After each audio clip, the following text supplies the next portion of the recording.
paid good money to see this movie.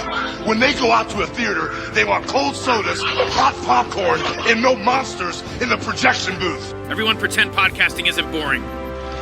Turn it off.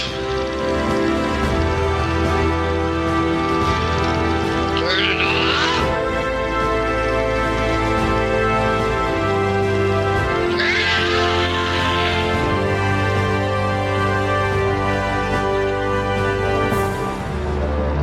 Gotham City is nothing but neon biker gangs, leather freaks, and cross-dressers. Is that what you want? Come home! No, I won't, Mom. I'm gonna be a comedian. When I look back on my life before going jokeman to Harlequin, so to speak, I wasn't even sure I existed. It's like blurry, cracked mosaic of all these gender revelations. You mean she's a he? I'm trans. Well, I'm sorry. Well, I'm not sorry. I was fairly certain I was in love, and I was so afraid of that feeling going away. Ah, but you should be afraid. I just want my happy little boy back. I just don't feel like a boy. You're not. Boy, I've developed an experimental treatment. You'll be Mama's happy little boy. Also comes in rainbow for pride. It was foretold that someday a clown would rise. Sounds pretentious. It is. Whatever you say, Mr. J. Hunka hunka. Now you must journey inside yourself. I'm not a hero, and I'm not a villain either. So who are you? I'm a woman of my word.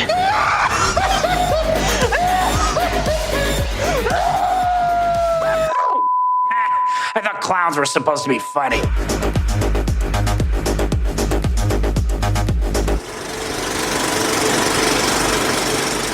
Hey folks, welcome to a very special episode of The Projection Booth. I'm your host, Mike White. On this episode, I'm talking with Vera Drew all about her 2022 film, The People's Joker. It is now available on streaming as well as home video. Definitely check it out, and I hope you enjoyed this interview. Vera, thank you so much for joining me today. I'm really excited to talk with you about The People's Joker, but I would really love to know a little bit more about you and how you got into show business, because you've been doing a lot of things for a lot of years. Thanks for having me on. I love attention, so I love doing podcasts. I wanted to be in show business at a very early age. I knew I wanted to make movies from the time I was like 6 years old. But growing up, it's like crazy just because I think I'm not that old. I'm only like 35, but like people like even just like slightly younger than me don't really realize just how different it was. Like when I was a kid, like when it comes to making movies and stuff, like YouTube didn't exist. Digital video was around, but I remember telling people when I was a kid that I wanted to be a filmmaker and them just being like, what is a hobby? And yeah, I don't know. I don't even really know how I arrived at wanting to do it. I know it was like tied to seeing Back to the Future at a very early age. I was just really obsessed with it. I think it might have been like the first movie I saw that helped me understand that you could build these worlds and tell a visual story like that, and the distinction between reality and storytelling and stuff was just so fascinating to me. But yeah, like how do you get into it in the early 90s? So I really focused on theater. I was like a total drama dork and started doing comedy really young. I grew up in the south suburbs of Chicago, so I would travel to the city every weekend, and I took improv classes at Second City. I was like a part of this like very early version of a youth program that I think they have now, and a lot of people do, but I was like a part of the first wave of it. So I really got a lot of like performance experience as a kid and pretty early on in my life. And then always knew I wanted to go to film school. And I don't know, in film school, like I really just wanted to like, I got jaded a little bit, I think just by like where movies were at. Like I really got into experimental film and got really obsessed with specifically like Kenneth Anger. I like wanted to be the next Kenneth Anger for some reason. I didn't even know I was queer, but I just knew I was to be Kenneth Anger. And yeah, and it was like right around the time that like Tim and Eric started making awesome show for Adult Swim. And I remember like my first time watching it, like I understood it as like a comedy show, but I really saw it as like this amazing piece of like experimental cinema. Like it really, I think those guys hate it when people talk about it that way. So they definitely get annoyed by me sometimes when I talk about it like that, but it's still the only way that I was ever able to really think of it is it's specifically its attention to media formats and editing as this form of expression. I had never seen anything like that before. Like maybe the closest I had seen was just in like Kenneth Anger and William Wagman stuff, the kind of more just experimental stuff. So like that really blew my mind. And I was, okay, so I don't need to be a broke experimental filmmaker. I can be a broke alternative comedy filmmaker. And like pretty much like right as I was about to graduate, I got an internship at Tim and Eric, and I just called their studio and was like, do you guys need interns? And they were like, sure. And they had just finished their movie, $1 billion movie, and had just been starting to shoot season 1 of the Eric Andre show and season 1 of Comedy Bang Bang. So I got in there at the boom of like alternative comedy becoming a bigger thing. It had been a thing since the 90s, like with Mr. Show and stuff, which I had loved growing up, but it became cool and like more, there was just a lot of that kind of production happening. And I got in right at this perfect time.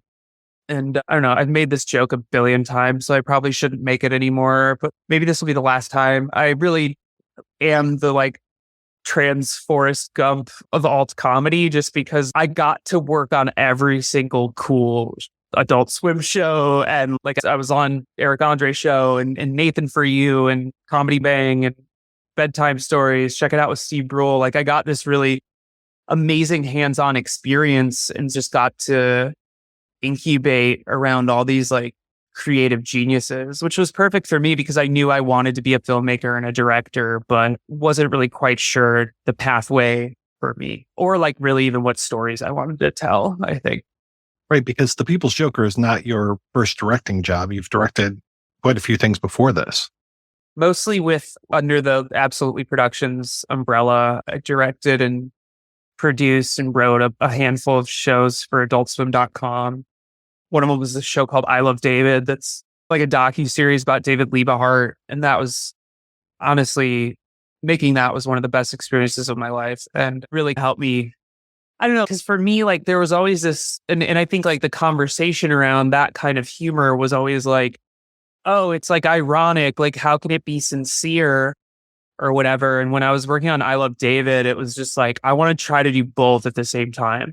I really want to walk this line of, yeah, it's like a goof. And we're really like, we made this whole alternate reality for David Liebehart's life and fake archival pictures of him with Robin Williams and his family members and all that stuff.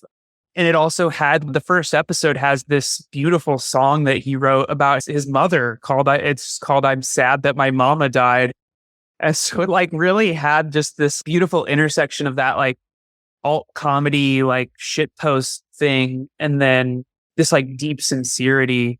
And there was a lot of intentionality to that as we were starting to put it together. And I think that kind of carried through a lot of the stuff that I ended up doing with Tim and Eric. I also produced and directed and co-wrote some of Tim and Eric's Beef House, which was definitely a lot more silly and outlandish as a show. But I think I brought a lot of that sincerity and grounded emotion to it as well. I really liked playing with both of those things. And I think The People's Joker was like the pure heroine version of that or something. Like I really just scene to scene, I wanted you to cry or laugh or be upset or annoyed or whatever. So how did The People's Joker, how did you come up with it? It was towards the end of 2019. Like I had a handful of directing gigs and writing and producing gigs, but really was like wanting to make my own stuff. And I was pitching a lot and it just wasn't really happening for me. And I don't really know why that is. I've definitely in the past, I've blamed it on the fact that I'm a trans woman, but I think it's just that was when Hollywood was really starting to just get a little bit like the whole like bleakness that you hear about in terms of like production and stuff. I think it really started in like 2018, 2019. And I'm not really too sure why. I think part of it's like all the mergers that were happening, just politically where the country was at and all that stuff. And I was really feeling that. I was just even having a tough time getting people to read my stuff, which was so frustrating just because I had all this experience and it built this, I think, pretty impressive career. And I could do a lot. Like I was an editor and a director and a writer, producer. So there was this building frustration. And I was just finally at a point where I was like, I need to just write a movie and make it. And the initial ideas that I was having were, because like I said before, I didn't really ever know like what kind of stories I wanted to tell. So it's just, okay, the easiest thing is just talking about my life. So I'll just process the experience of what it was like coming out as a trans woman in those comedy spaces and talk about this era of comedy and filmmaking. And the initial idea was body horror movie about a drag queen who was like physically addicted to irony.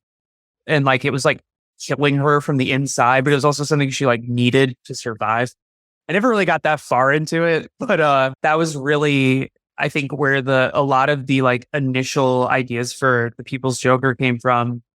And it really became like something else when, around the time that the pandemic was starting, Todd Phillips, God bless his soul, was in the news talking about woke culture, as is his right as a cis white guy. And he was basically complaining about how like hard it is to make comedy now or whatever because of sensitivity.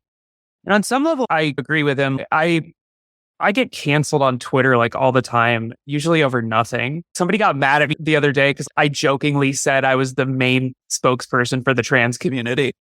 Like all irony is gone and how people appreciate things. So I kind of get where that conversation comes from. But it's exceptionally funny coming from the director of a movie that made $1 billion and is a comedy. Joker 2019 is a comedy. I get it. It's a serious meditation on mental illness or whatever. It's also got jokes in it. Like it's a fucking movie about a clown.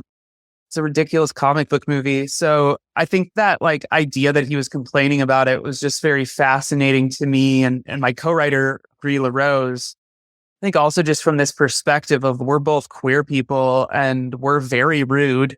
We love a quote unquote offensive comedy. Like this idea that queer people and trans people and people of color can't take a joke is just so weird to me. It's just not my experience in interacting with. Every marginalized group has to have a sense of humor, especially if you think about early comedy and vaudeville and like how important comedy was to Jewish people and stuff too, in that terms of expression. It's just always been there as this thing to process the fact that we're all othered by societies. When that was happening, Brie originally commissioned me to just re-edit Todd Phillips' Joker. And I actually did start doing that. I started making this kind of big feature-length piece of video art. And as I was doing that, I was just like, oh, I think I just actually want to make a Joker parody. And I brought those ideas about the irony, poison drag queen to it and really just started looking at my life and Brie through her life through this sort of like comic book movie lens. And the movie just like really, like we wrote the script pretty quick. Like it really came together fast. I think, like most good ideas, it almost feels like it's something that already exists and you're just channeling it or something. How close is The People's Joker to you versus how close is it to Brie as far as your actual real life? Before, I used to say it was 50-50, and that was partially to protect my family. But they've seen it now, so what's the point in lying? It really is very much my life. And I think the thing that was cool about it was like, as we were writing it, Brie and I barely knew each other. We knew each other from working at Absolutely.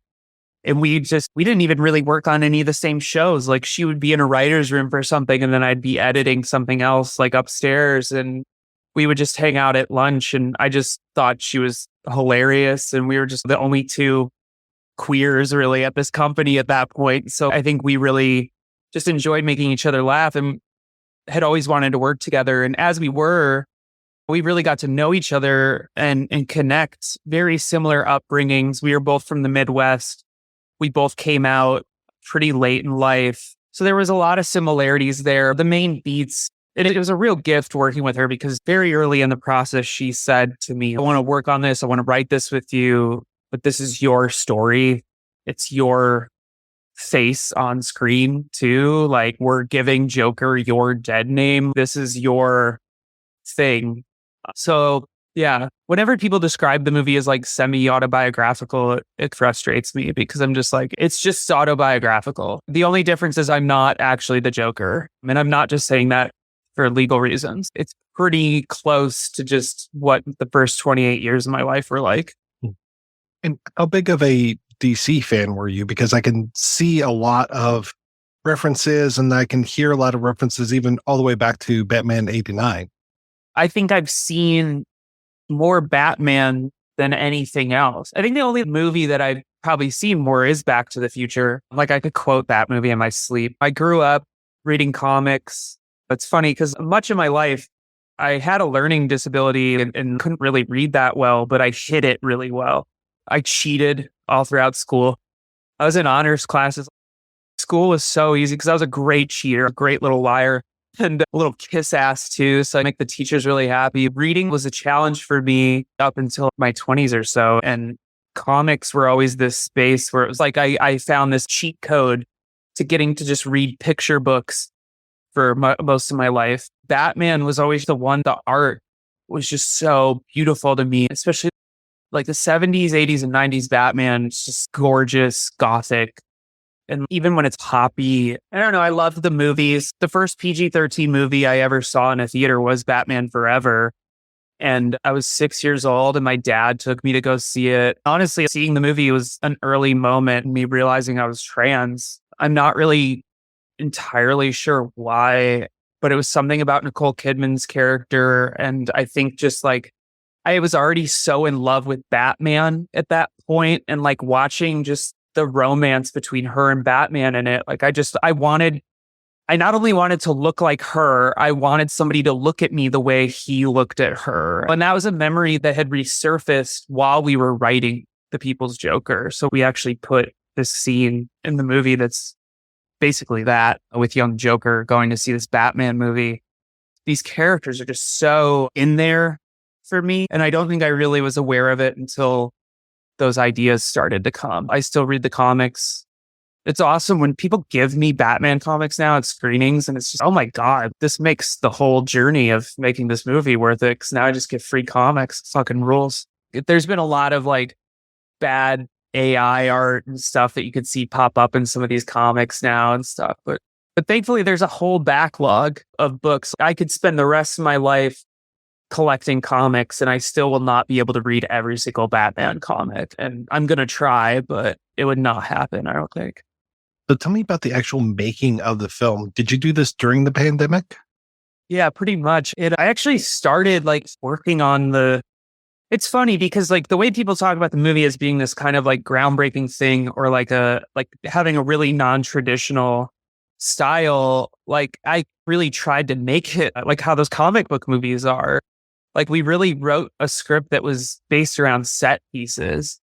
And that was because I wanted the set pieces to be impressive. Like, I wanted our Batmobile chase to be visually interesting and be like something that was like a Batmobile chase you hadn't seen before. And there's this whole like fight scene at the end of the movie that's done in like the Batman the Animated Series Bruce Timm style. Like, I was like using it as this opportunity to just make movies, and that really the way studios make movies now, but that like Zemeckis Spielberg way where they like come up with, okay, we're going to have a time machine and it'll be like, there's a nuclear explosion. No, it's a refrigerator. No, it's a DeLorean.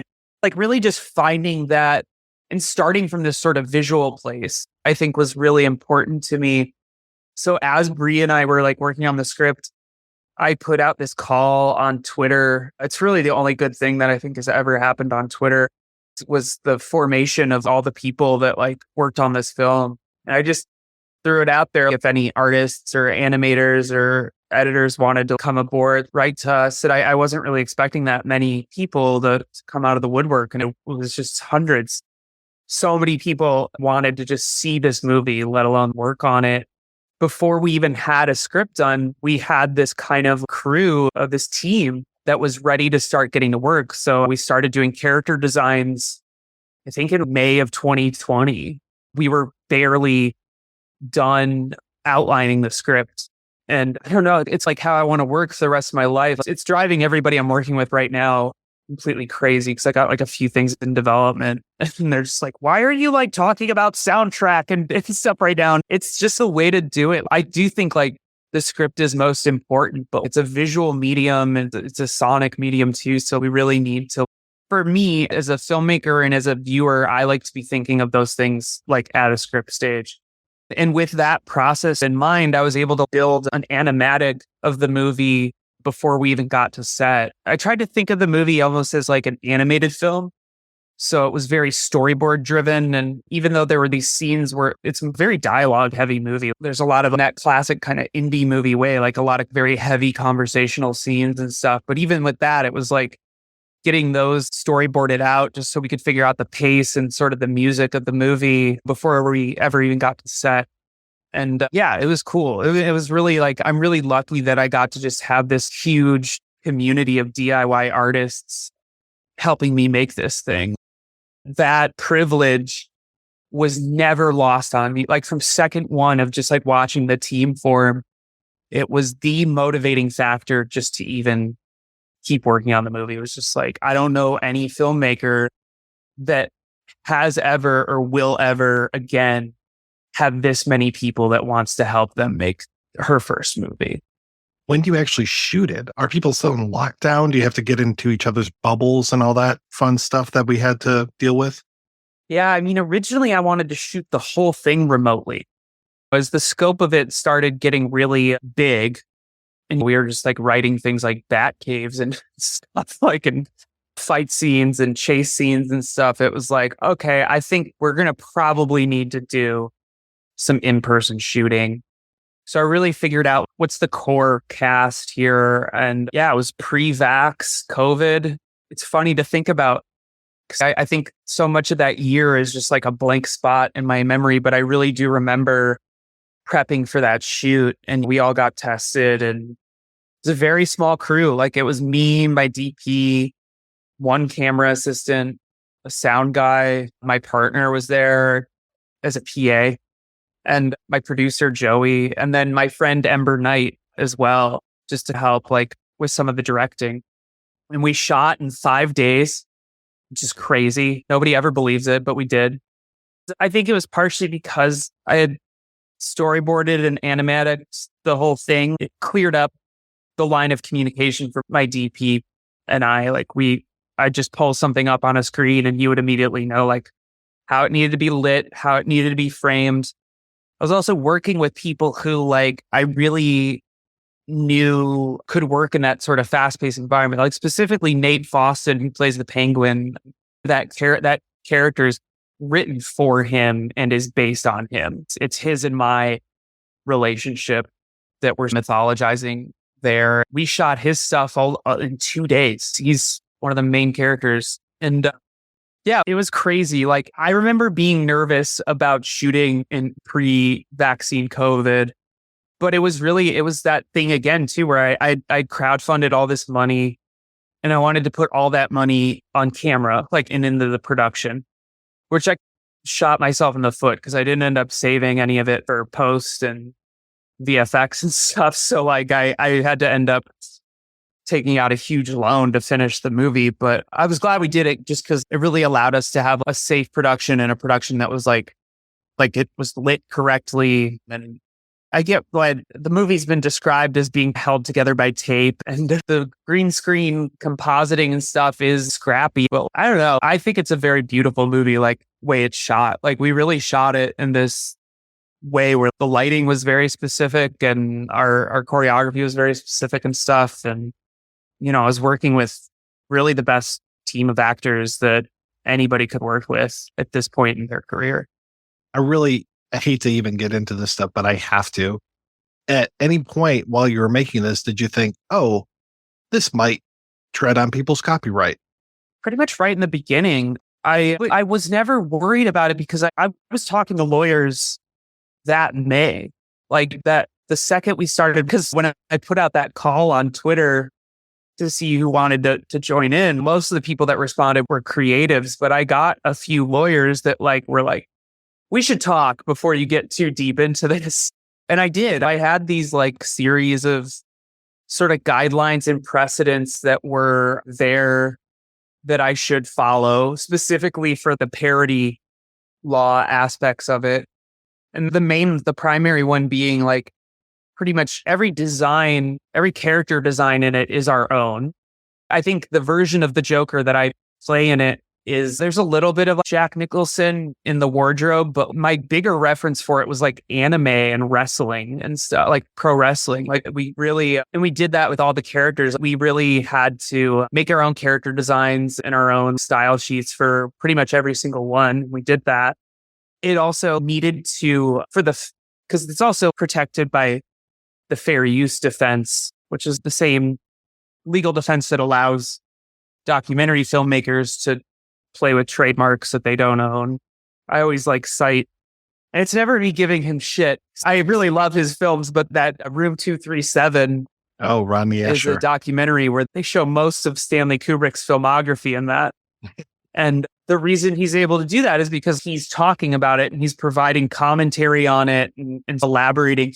And very specifically is providing a commentary that only he and his subjects that he's interviewing can provide, which is really the most important thing about fair use. It has to be a perspective that only the creator can be bringing to the table.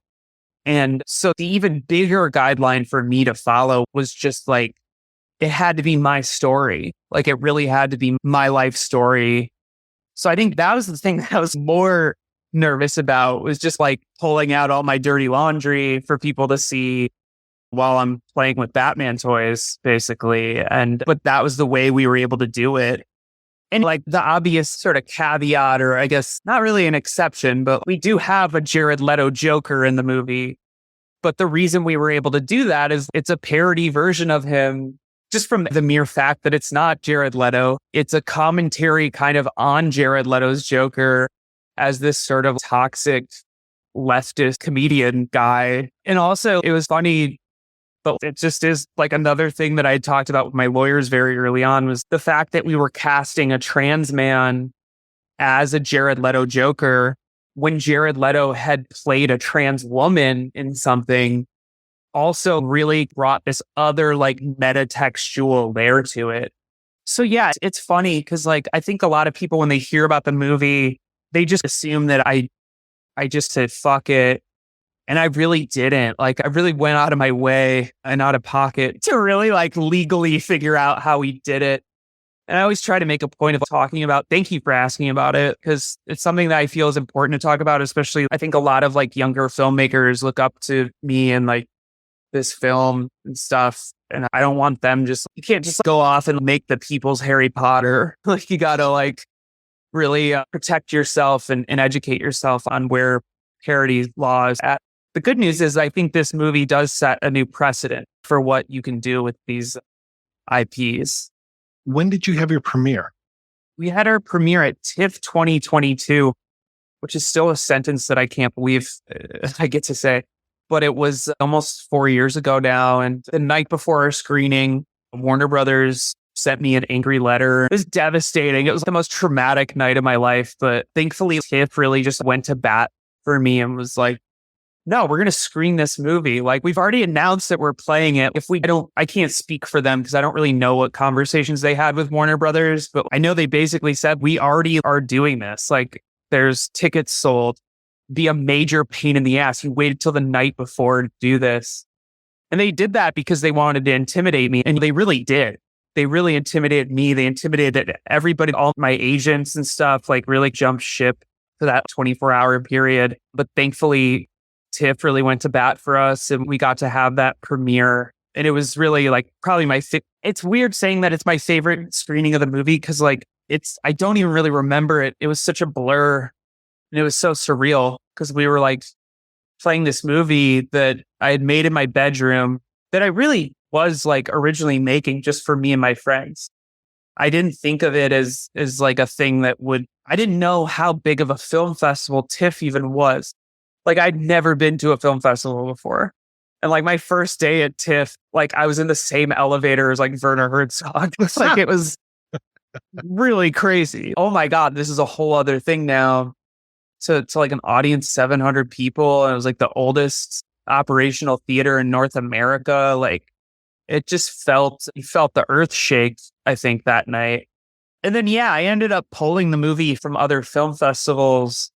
And a lot of people thought that was like for legal reasons. And there was a little bit of that. Like to some degree, it was me needing to like go back and arm myself a little bit more because I didn't have a litigator at that point. I had only had legal opinions and legal counsel that I had been speaking to. I needed to find somebody who would be willing to represent me in case I did need to go to court. And I also was very conscious that the movie could leak. And I didn't want that. I really wanted to hold out for some form of distribution. And God, I've never gotten this honest about it, but fuck it, we're here. Like I really had a mental health crisis after TIFF. It shattered my reality. I didn't understand. It was so crazy because I had this experience of getting everybody in town wanted to meet with me.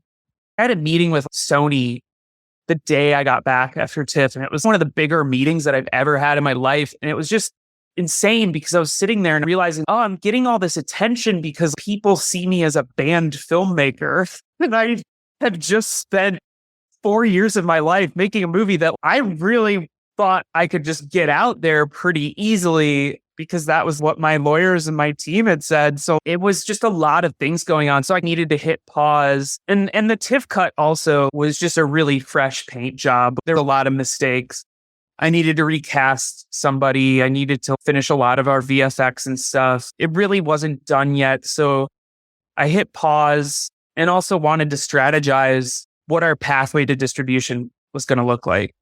And I was introduced to the concept of secret screenings, which was fascinating to me because I just was like, why would you go see a movie if you don't know what it is? Like, I go and see movies that like I know what they're going to be, and sometimes I don't like them. But it really worked for us because like we could like plant rumors around town, like whatever film festival we were at. Oh, I think there's going to be this clown movie playing, and we did this whole secret after we had like our festival cut completed.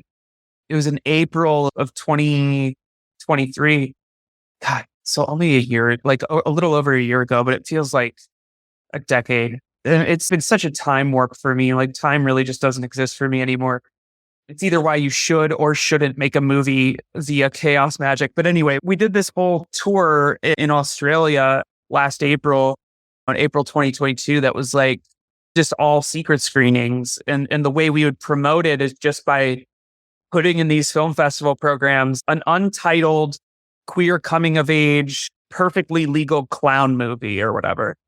And then the description of the movie would be like, a trans clown comes of age in a gothic city and faces off against a crusader with a cape. So like if people knew what the movie was, or if they had heard about it, they'd see that in the program and they go, I think this is the People's Joker. I think we should go see it. Or they would read it and be like, this sounds fucking weird. Let's go see this movie.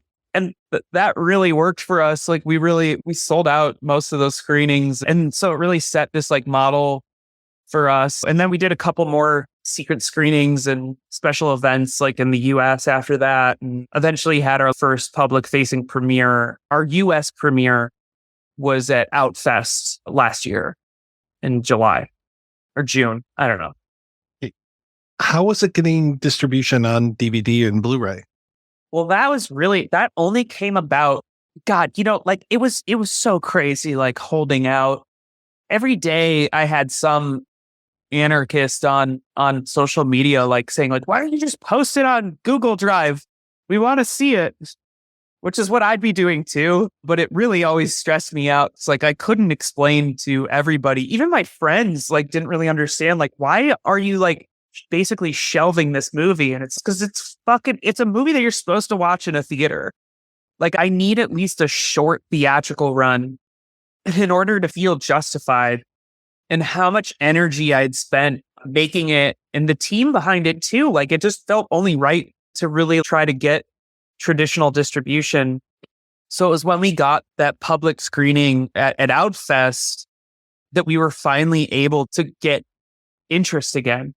Because I had some interest at TIFF. Like there were a couple big distributors, I won't say their names, but people could guess, that were interested in the movie. And I'm sure they would have done a great job, but they all got pretty scared off, I think. And also the movie wasn't done. And to be quite honest, none of them were offering money to finish the movie or license the music that we were using. Like it was really this crash course in how crazy it is to try to sell a movie nowadays. It's not like it was in the 90s, kids. Like, I'm sorry.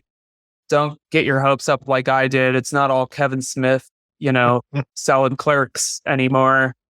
But thankfully, Outfest put up this bat signal for Frank Jaffe at Altered Innocence, who is my distribution partner. And he emailed me 2 days after Outfest and was just like, hey, let's get breakfast. I want to talk about your movie. When I got the message, I started crying. And it wasn't because I was happy. It was because I was basically telling myself not to get my hopes up again. I was also a huge fan of his catalog and had heard such great things about him from other queer filmmakers. So I really went into this meeting as just, okay, this is just somebody I need to know. Because apparently I'm a trans filmmaker. And I consider myself a genre filmmaker, but I happen to be a trans woman. So I felt like it was important to establish a connection with a queer distributor. And we met up for breakfast. He had a stack of DVDs that he was giving me, which is definitely a way to win over my heart. I love free shit, free comics, free DVDs. I don't care if they're even stuff that I like, just give them to me. I'm such a fetishist for physical media. Pretty much instantly into that breakfast, he was just like, I think we could do this. I want to distribute this movie. And I was like, are you sure? I've been so beaten down at that point. He's like, yeah, let's do it. And thankfully he was also willing to help pay for some of the finishing costs just because I was so in the hole. And I needed to still fix some of the animation, the soundtrack needed to really be finalized. And Altered Innocence, his company is just him. So that was the thing that was really appealing to me was this was a movie that only could work, I think, with kind of this homegrown DIY distributor, just because that's how it was made. As much as I would have loved to have had the movie play in AMC theaters or something, I just don't know that was ever going to happen just because of the baggage along with it. And so I finished the movie, and our theatrical run is technically not over. We're going to keep screening this movie in theaters as long as people want to play it in theaters. And I think it probably will be a midnight movie shortly. There's a lot of interest all over the country and all over the world for it to be that. But the real, I think, selling point of working with Frank was just the physical media side of things, because the way he packages his films is just so beautiful. I think physical media is just so important. The fact that we're really leaving film preservation up to these media conglomerates and streaming platforms. When streaming, if you watch a movie on a stream, you might as well be watching a movie on your phone. David Lynch, your fucking phone. You'll think you saw a movie, but you didn't. It's the sound quality sucks. It's all compressed and stuff. Blu-ray, even, regular DVD, it's just being able to physically hold something. And I don't know, I grew up loving special features. That was before film school. That was how I learned what a director was listening to John Hughes, his commentary track on Ferris Bueller's Day Off. I remember at 13 or whatever, I would watch that every day. I'd watch it more than the movie. And I really thought that was something that needed to be a part of this movie's story, just because of how close it came to not coming out. It felt like it really needed to be something that existed in a physical media space. So yeah, it's available on Blu-ray. It's available on regular DVD too. But our Blu-ray is really gorgeous. It's just the best the movie's ever looked. And it also comes with this. I really wanted to make a zine just because we had so much art that we could include. So it comes with this sort of booklet that includes a lot of concept art and a big long essay about the making of the movie and all that stuff. And we also have it on VHS, which is VHS is my favorite format of how to watch stuff. It's what I grew up watching. And the People's Joker itself, like just aesthetically, there's a lot of visual, like VFX or a lot of VHS art and artifacting in it. Like the sort of narrative voice and the sort of like cross-dimensional stuff is very in this kind of like analog VHS-y space. And it's a format that I've always liked playing with as an artist. So yeah, we have a VHS version too that I panned and scanned myself. It's beautiful. Yeah. I never thought that I'd get the chance to pan and scan a movie. Like it was a dream that I didn't know I had until I was doing it. What's going on presently, or what are you working on next? It sounds like you've got a lot of projects that you're thinking about. Yeah, it's crazy. Like I've got a few working on. I've got 2 scripts. One of them is a cosmic horror movie called Dead Name. The producers on it, like when they heard the concept, they were like, this almost feels like a spiritual sequel to The People's Joker in a way. Like it doesn't have those characters in it, but I think it is a movie that where I'm processing the last 5 years of my life now. But it's about chaos magic and doppelgangers and stuff. And then I got this other thing that was this heist horror movie that I just love. I don't know if I can really say the title of it or too much about what it's about, but it was a script that was just in development for a very long time. And I don't know, I got sent so many scripts in the last year and most of them were just not right for me. And this was the first one that I read that I was like, I could really bring something to this. So hopefully whatever I guess make next will be one of those things. But I have a bunch of stuff that I'm developing too. Like I really like after. It's funny because I've said it multiple times on this podcast. I spent so much of my life not knowing what kind of stories I wanted to tell. But the second I started making The People's Joker, all these other ideas started coming. It's like I had to make this movie to free up something in my head to where I could start writing other stuff. So I've just been writing like crazy. It's just all year. And I don't know if people need their Vera Drew fix, though. I just edited a Christmas slasher movie called Carnage for Christmas that is directed by my favorite living director, Alice Mayo McKay. She's an Australian filmmaker, just my sister in trans genre cinema. And I got to edit this movie. I think that'll be coming out later this year on Shudder, I believe. And it's so fucked up. Like she really let me do whatever I wanted.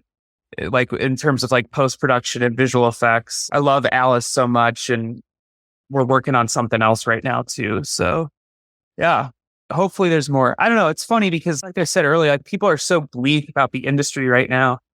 So I can't really go online anymore. Like I'm so sick of like film Twitter and how they talk about movies as dying and stuff because it's just not my experience. I've been going to festivals for 2 years now. Genre filmmaking is the best it's ever been. There's so many fucking movies and there's production happening all over the country. I got to act in Mickey Reese's new movie. We shot that in Oklahoma. And when I'd walk around the street telling people that I was there shooting a movie, they were not impressed because they're like, oh yeah, people shoot stuff here all the time. And that's just everywhere. So I don't know. I, again, put that out there in case anybody is listening who is trying to break in or make stuff. It's definitely the hardest it's ever been, I think, to break in. But once you've made something and you've told your story, and I think the thing people can take away from my film is like, just do it. Just do it at all costs. Just if you have to burn down your life, do it. If you're destined to make a movie, just do it. Stop waiting for the green light. I've used this comparison before, but it's like downhill skiing. If you're looking at the trees, you're going to run right into a tree. So you got to look for the spaces in between the trees. And right now, the film industry, all the rich people are asleep at the wheel. And the punks really have a lot of power to tell their stories and do what they want. I think it's a really beautiful time to be alive if you love movies or if you want to make movies. Yeah. Vera, thank you so much for your time. This was so great talking with you. Thank you. I feel like I talked at you a lot, but I'm very caffeinated today. So thank you for having me. This was so wonderful, Mike.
King in town.